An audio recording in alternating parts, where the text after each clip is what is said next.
প্রথম দিনই ভাঙড় বিধানসভা নির্বাচনী প্রচারে এসে একেবারে ঝড় তুললেন নওশাদ সিদ্দিকী। ভাঙড় থেকে আবারও এবারে আইএসএফের প্রার্থী হিসাবে নির্বাচিত হয়েছেন নওশাদ সিদ্দিকী। আর নওশাদ সিদ্দিকী প্রথম দিনই ভাঙড়ের কাঁঠালিয়া চৌমাথাতে একেবারে এক নির্বাচনী সভাতে আসেন। আর একেবারে দেখতে পাচ্ছেন হাজারে হাজারে মানুষের জমায়েত। সেই ছবি সরাসরি আপনাদেরকে তুলে ধরার চেষ্টা করছি এখান থেকে। নওশাদ সিদ্দিকী আজ কী বার্তা দিলেন শোনার চেষ্টা করুন এবং ভিডিওটি প্রচুর পরিমাণে শেয়ার করুন।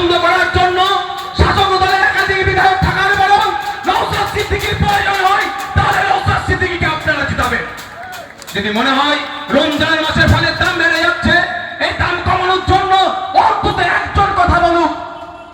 বলেছে যে সেই নওশাদ সিদ্দিকী পশ্চিমবঙ্গের বিধানসভায় এবং বিধানসভার বাইরে সবথেকে বেশি যে আওয়াজ তুলেছে তার নাম ভাঙড়ের বিধায়ক নওশাদ সিদ্দিকী। তাকে আবার আইনসভায় পাঠানো দরকার, তাহলেই ভোট দেবে। আজকে দলিত আদিবাসীদেরকে খুব ভালোবাসছে। 100 জন সরকারি চাকরি করলে 22 জন দলিত হওয়া দরকার, এসসি। দুর্ভাগ্য, এই অন্য সময় আমরা শুনেছি দুধে পানি মেশাই, এই সরকারের আমলে পানিতে দুধ মিশাচ্ছে। মানে 100 জনের মধ্যে 22 জন দলিত, কিন্তু 22 জনের মধ্যে খুঁজলে দেখা যাবে 12 জনও কিন্তু প্রকৃত দলিত নয়, নন দলিত। দলিত সেজে সার্টিফিকেট নিয়ে দলিত ভাইদের চাকরিগুলোকে চুরি করে নিচ্ছে।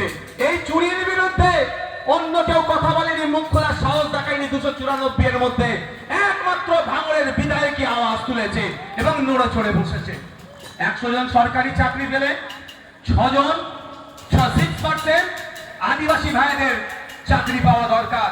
খাতাই কলমে 6% সংরক্ষণ থাকলেও প্রকৃত অর্থে দেখছি যে আদিবাসী ভাইদের কোটাতে নন আদিবাসীরা চাকরি করছে।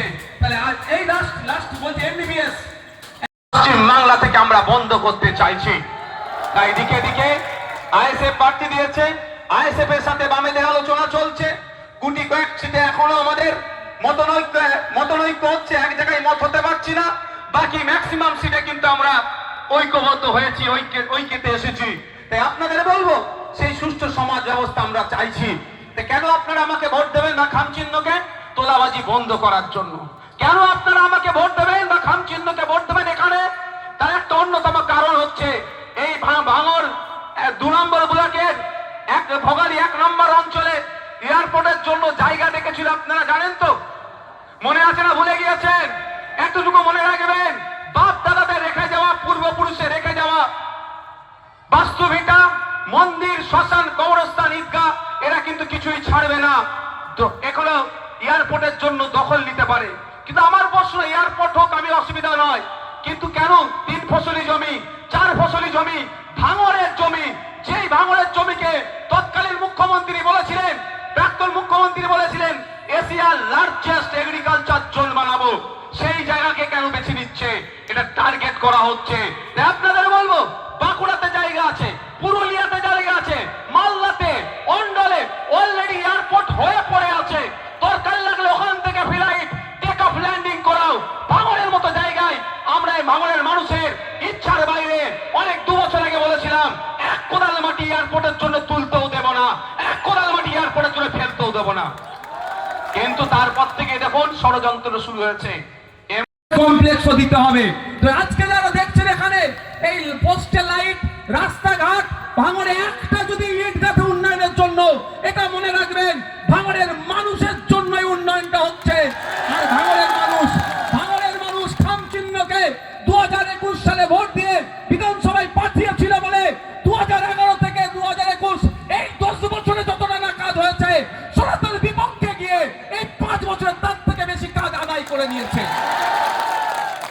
এটা আপনাদের জন্য হয়েছে। আর একটা কথা, রাজ্যের মানুষের জন্য হয়েছে। আজকে রাজ্যের মানুষের চোখ খুলেছে। আজকে এসআইআর নিয়ে যে হম্বিতম্বি করেছিলেন মাননীয়া, আমি আজ থেকে 2 মাস আগে বলেছিলাম ভোট ধরা কলের নামে এবারে কিন্তু এসআইআর। 2021 সালে ভোট ধরা কলটা ছিল এনআরসি সিএএ, এবার ভোট ধরা কলটার নাম করেছে বিজেপি, তৃণমূল তথা বিজেপির বলে এসআইআর। বলেছিলেন মাননীয়া যে আমার লাশের প্রতি এসআইআর হবে। আজকে মাননীয়া কোথায়? দেখুন ভোট প্রচারে ব্যস্ত, কিন্তু নওশাদ সিদ্দিকীর মামলা নম্বর দেখুন 68,638, 68,938/2025 সুপ্রিম কোর্টে গতকালকে আমার মামলার জন্যই এখনো পর্যন্ত বলতে পারছি যে বৈধ ভোটারদেরকে বাদ দেওয়ার সাহসটা নয়। করা মামলা। আর মামলা লড়তে গিয়েছেন কে? যাদবপুরে কন্টেস্ট করছেন বামেদের সিপিআইএম এর প্রার্থী শ্রদ্ধেয় সম্মানীয় বিকাশ রঞ্জন ভট্টাচার্য স্যার। মাথায় রাখবেন, একটু মাথায় রাখবেন, কারা লড়াই করছে আপনাদের জন্য আর কারা নকল যুদ্ধ দেখাচ্ছে।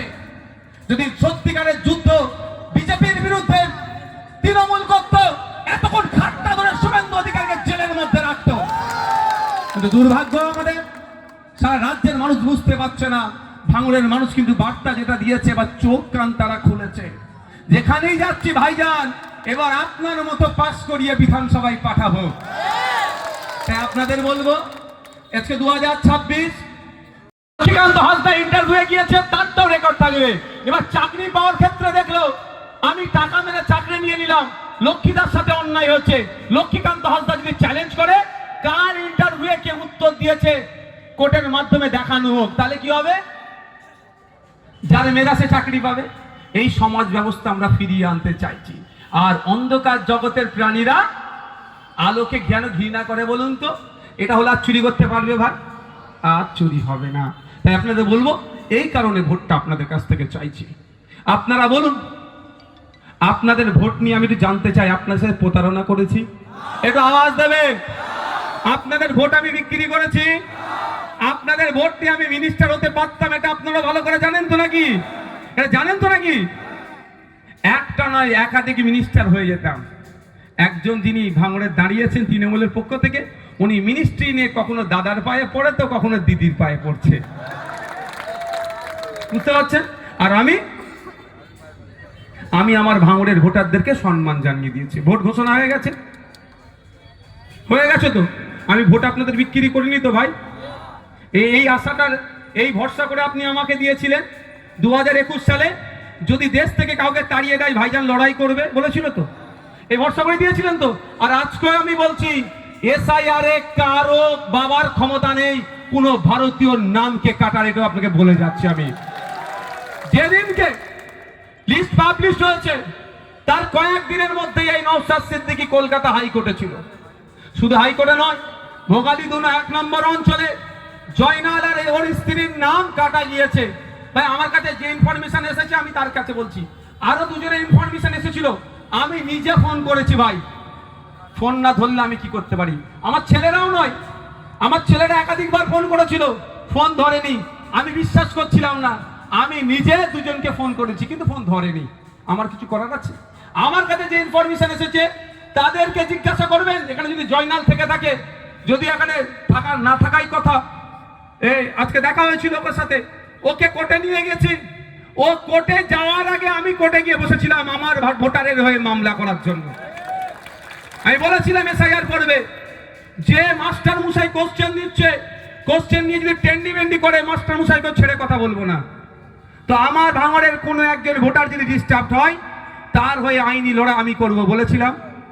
আর আপনাদেরও আজকে বলছি, এখন পর্যন্ত ডিলিটেশন বা যেটা ডিলিট হয়ে গিয়েছে, অ্যাডজুডিকেশন উঠে গেছে তো ভালো কথা, বা যাদের ডিলিট হয়েছে, এই রকম কেউ ব্যক্তি থাকলে সে আমার তৃণমূলের বন্ধুও যদি হয়, তাতে আমার কোনো অসুবিধা নাই।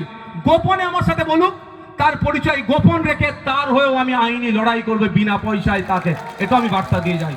সে আমি জানি ভোটে তার ভোটারটা ঠিক করে দিলে আমার বিপক্ষে যাবে, সেটা অসুবিধা নয়।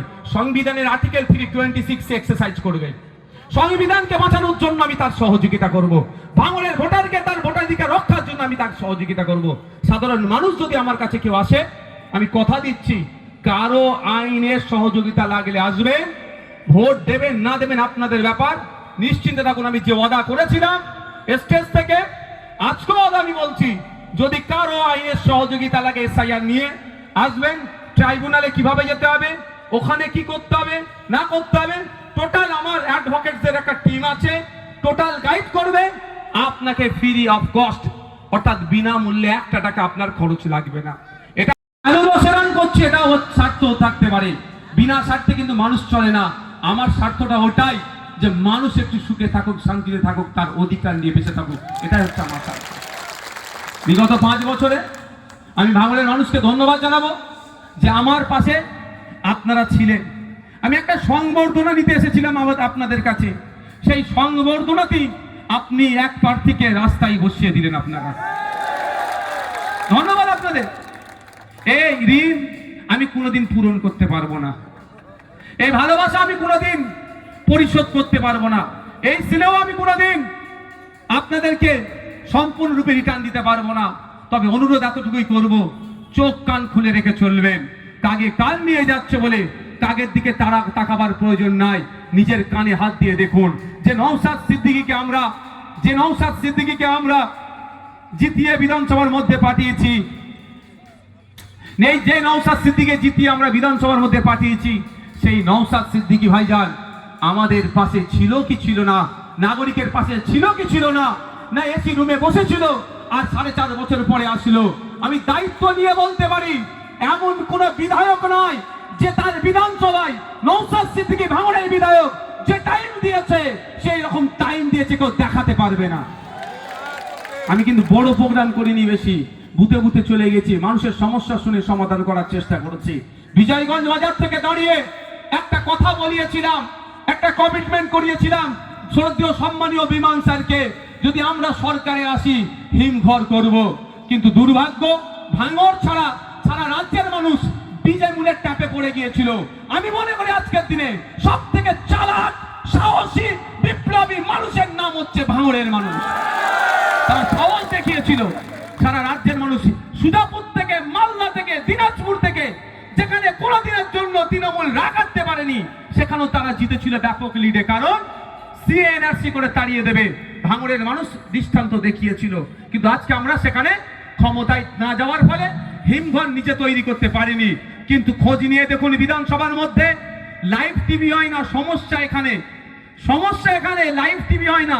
আমি তো বারবার বলে এসেছি বিধানসভায় টিভি চালানো হোক।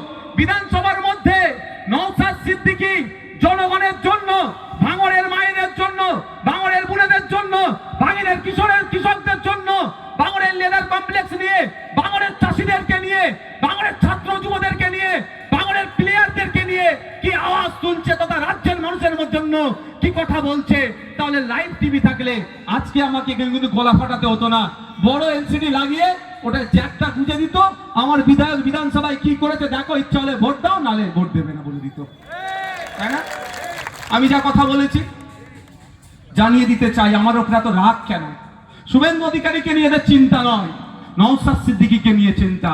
এবছর গত 5 বছরে বিধানসভায় মেনশন বলে একটা পর্ব আছে, 1-1.5 মিনিট সময় পাওয়া যায়, ওর মধ্যে বিষয়বস্তুকে উত্থাপন করতে হয়। টোটাল বিধানসভায় 5 বছরে 200-র একটু বেশি মেনশন হয়েছে। আর ভাঙড়ের বিধায়কের কটা হয়েছে জানেন? 294টা বিধায়ক মিলে 200-র একটু বেশি মেনশন করেছে। আর ভাঙড়ের বিধায়ক একাই 56টা মেনশন করেছে। সেই 56টা কি? ভাঙড়ের হিমঘরটা দ্রুত মানুষের জন্য খুলে দিতে হবে, যেটা ভাঙড় আপনার কোলেরহাট 2 নম্বর অঞ্চলে যেটা তৈরি হচ্ছে বলছে, একবার নয় একাধিকবার। কি মেনশন করেছে? ভাঙড়ের একটা কলেজ 1998 সালে তৈরি হয়েছে 1 নম্বর ব্লকে, 2 নম্বর ব্লকে একটা কলেজ চাই। বিশেষ করে ভাঙড়ের মায়েরাও, বোনেরাও, আমার মেয়েরাও ছেলেদের সাথে পাল্লা দিয়ে পড়াশোনা করছে, তাই ভাঙড়ের মহিলাদের জন্য একটা গার্লস কলেজ দিতে হবে। এই মেনশন আমি বিধানসভার মধ্যে করেছি। আজকে আমি বলতে দুঃখ লাগছে, আমাদের রেজ্জাক ভাই ভাঙড়ের তিনি ভোটার, আমার রাজনৈতিক প্রতিদ্বন্দ্বী হলেও আমি দুঃখের সাথে বলছি, আমার রেজ্জাক ভাই যে জন্য খুন হয়েছে, কারণটা কি? এই যে ভাঙড়ের কানেক্টিং ব্রিজটা, ওখানে কে কন্ট্রোল নেবে? পথের কাটা হয়ে দাঁড়িয়েছিল রেজ্জাক ভাই, তাকেও তারা খুন করে দিল। কিন্তু এই ব্রিজ থেকে শুরু করে এই চন্ডিহাটের ব্রিজ, এই ব্রিজ যেখানে আছে, এই দুর্বল সেতুগুলোকে কংক্রিটের ব্রিজ নির্মাণ করতে হবে, এর মেনশন নওশাদ সিদ্দিকী বিধানসভার মধ্যে করেছে। আজকে যে রাস্তায় লাইট দেখছেন, এই রাস্তা ঢালাই হচ্ছে, নওশাদ সিদ্দিকী বিধানসভার মধ্যে দাঁড়িয়ে ভাঙড়ের সার্বিক উন্নয়নের কথা বলেছে বলে বাধ্য হয়েছে সরকার এইগুলো করতে।